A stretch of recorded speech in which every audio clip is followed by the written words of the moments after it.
In contrast to our pre-industrial ancestors, most of us rarely sit on the ground. In the modern age, we consider it uncivilized to be sitting on the ground. If you were to visit a friend's home, you would expect to sit in a chair and to dine on a table. It would almost be embarrassing nowadays to not have such accommodations available for our guests. But once again, this is in contrast to the way we lived for well over 95% of our time as a species. In the pre-industrial age, and certainly in Paleolithic times, we sat on the ground, or at best on a log. Chairs were non-existent until just a few thousand years ago. Even then, in pre-industrial times, it continued to be rare, except among the nobility and royalty. So what, you ask? The problem is, chairs have led us to become more frail as a people. Imagine what life would be like if you did not have chairs. You would be sitting on the ground. But that also means that you would have to get up from the ground. This takes muscle to pull yourself up off the ground. Basically, you would need to do squats or some variant of that several times throughout the day, perhaps 20 or 30 times a day.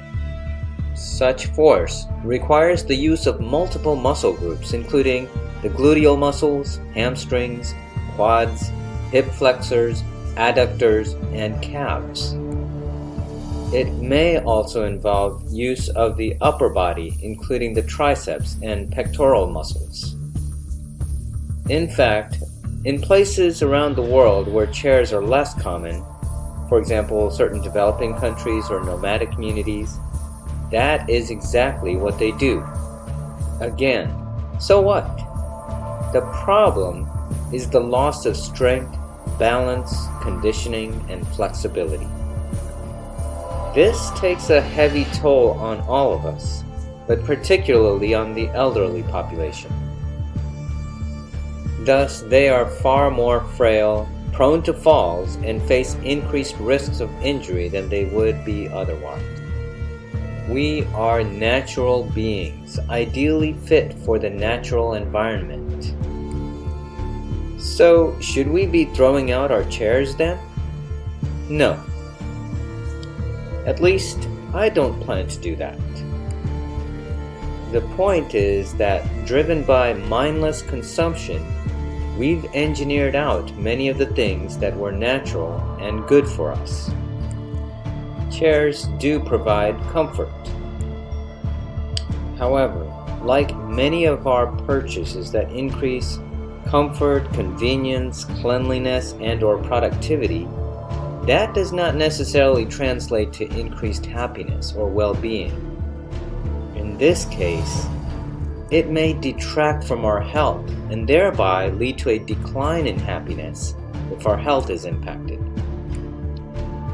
Again, the point is that we ought to be mindful of our purchases.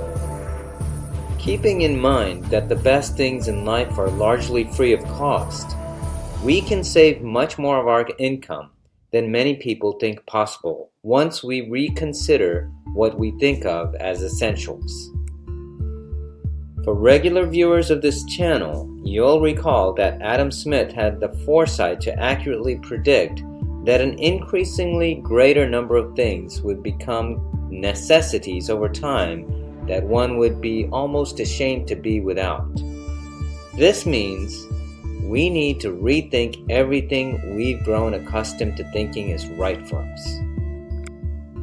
I've made the same point about air conditioning, and even about the use of utensils, dressers, garages, televisions, and the size of our homes. The point, then, is to draw a line in the sand for yourself so that you can decide what is truly necessary and which purchases are instead a matter of just mindless spending and keeping up with the Joneses or arbitrary societal standards. Thanks for watching. Please like, comment, subscribe, and share this video with others.